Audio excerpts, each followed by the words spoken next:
Honestly, I feel kind of bad about making this video because literally yesterday, was it yesterday? I told off this guy for not being specific with his questions, and then now that he's actually yapping too much, I'm actually making a video about it.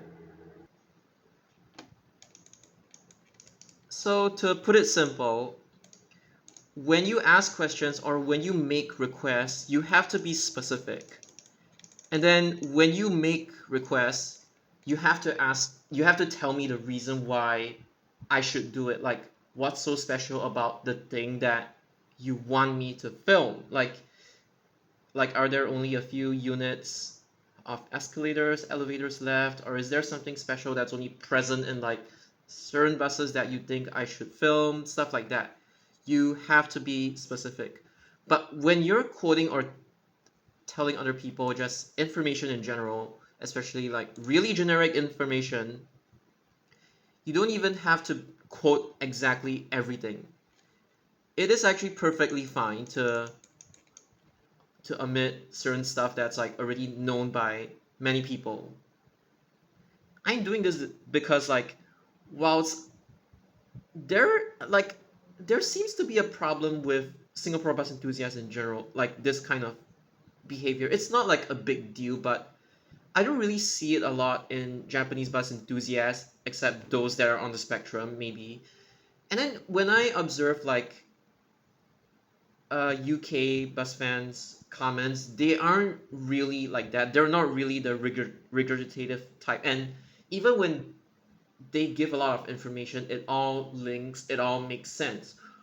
Whereas most Singapore bus enthusiasts, when they give information, it's just one whole chunk of like regurgitation and not really trying to offer insights, not really trying to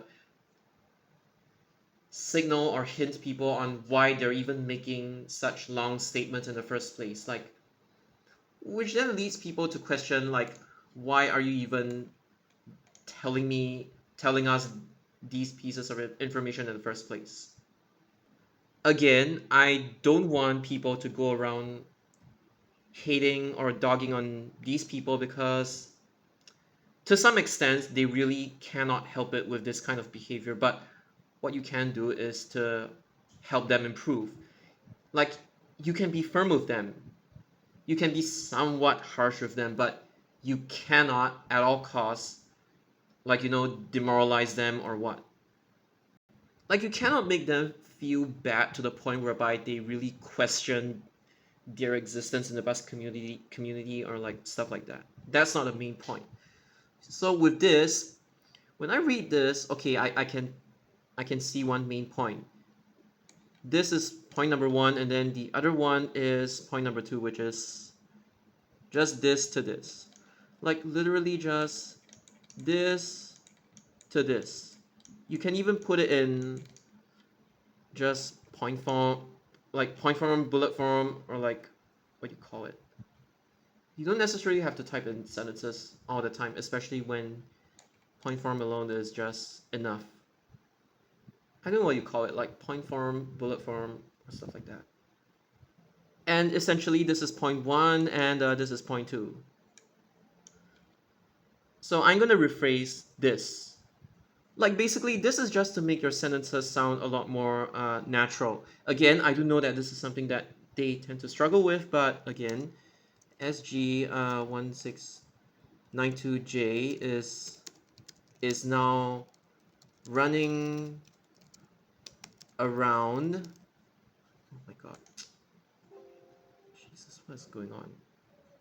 Is now running around after being kicked out of its perm service.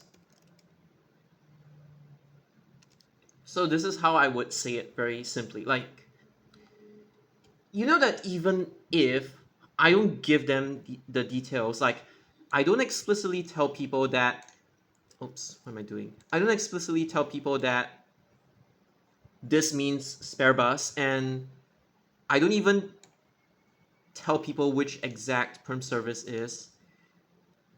See, when you omit the details of everything, sometimes you actually get people to be more interested in in your conversation, and okay, what was I about to say? Like, you get more people to be interested in your like conversation, and you also make them a lot more curious, and you also make them want to actually continue the conversation rather than just like one whole chunk, like just vomiting one whole chunk of like information. It's like, what can I do with it? So I know this is kind of like a hard concept to grasp, but essentially it's like, even though I leave out certain information, like, because this, I'm not asking a question, I'm just telling people. I'm just telling people. Even when I leave out certain things, people are still able to understand what you're saying. And if they're curious, they could research themselves. Okay, what were its former deployments, and what is its current deployments now? They would actually be more interested to like continue the conversation. And additionally, I could even put here, just like that other bus. So it's simple. Like, this is just extra. You don't really have to say it, but this is kind of relevant in this context, right? So you see the difference between here to here, and also this. This one is like a regurgitation. Ah, oh my god, why can't I talk right now? I think I'm just tired. This is more of like a regurgitation of information, and then this one is more of like, it sounds more natural, even though certain pieces of information are not explicitly said. Okay, okay. To put it simply, regurgitate, natural. Okay, I finally know what to say. So, even if this piece of information doesn't help me, at least I could feel that there is effort from the other party, that they actually genuinely want to engage me. So they say all these things in this text box. Whereas this is more of like, I just want to say stuff for the sake of saying it. So this is the difference. This has more engagement. I was trying to think of what word I should use, but okay, it's engagement. The one in the blue text box, it drives up engagement. And when you engage people, you would feel that you really want to participate in like the conversation. And I will tell you why this part is not necessary. And let's be real. During my time, at least, people are only really concerned with this, with this. There's this as well. And I mean, there's like other brandings as well, like Parks, City Shopper, like, what else do we have? Like Night Riders. We have night owl services as well, like basically the M suffixes, like we have this. Wait, is this 16M or 36M? I think it's 16M, and then there's like 85M, 89M, 174M, 162M, 181M. Yeah, so basically this is what this is what regurgitation means. Like, I'm just like randomly saying stuff without actually making much sense. This.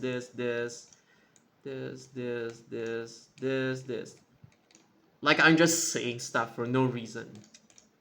Giving more examples, but essentially I'm just saying stuff. So this is one example of just plain regurgitation that doesn't really serve a purpose, other than me just yapping with filler words and stuff like that. Like, and I just lost my train of thought. Oh yeah, like SBS Leisure, Blue Arrow, City Bus, Park City Shopper, Night Rider, Tips, Bus Plus, and then there is like SSB, which then became CSS, and then CSS got absorbed into like SMRT and stuff like that. I mean, more like the buses got transferred to like SMRT. And there is even like Chinatown Direct as well. Like, the history back then is like much richer. And because of that, like when you just quote the modern day operators, like nobody really would really care because it's kind of like useless information or like information that people already know, that kind of thing, or can be easily researched. Then again, it's probably me just projecting because I'm from a different generation of bus enthusiasts, and the fact that I don't acknowledge the existence of toilet transit in Singapore. Because here's the thing, during my time, it was this. However, I am aware that there are some people, even though not many, they actually grew up with the SBS version of the same service. Like this one, the exact same service. Later got transferred over, but yes. So no matter how many times you try to rub toilet transit in my face, I'm sorry, I'm just not able to like relate to it. If you ask me to classify all the Pasir Ris Pongo services, or even 36, I would tell you SBS. If you ask me about Tengah, I would be like either SBS or SMRT, and that's it. Or maybe I'll just go crayon some more CSS routes for fun. Not serious routes, it's just for fun, for my own imagination.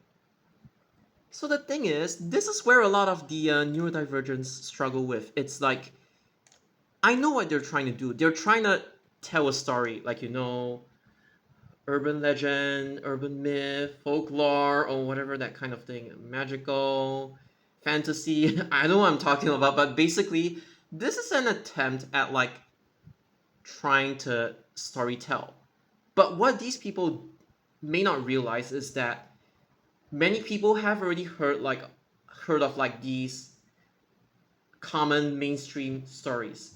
And if you're a kid, you wouldn't really want your parents, like your bedtime story, to be exactly the same every single time, right? You want people to tell you and people for you to build up your imagination using a story that you've never ever heard before, right?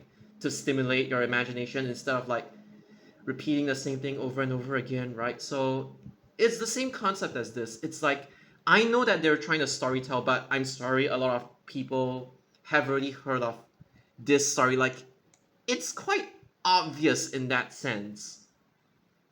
And not only that, it's not really relevant to this context or this context. It's more of like just really unnecessary information that doesn't really add anything to it. Especially because I just helped them rephrase that exact sentence into something a bit more natural. So you wouldn't even need to say this part at all. But essentially, the weakness of like most people under the spectrum is that they really want to storytell and they are really, really hyper fixated on details that are already widely known by people. And they just have this urge. Sometimes it's uncontrollable, so don't blame them. It's really uncontrollable. They just want to say out and repeat. They just want to say it out, basically. And what I feel that they could work on is trying to rephrase, at least attempt to rephrase and try to engage people.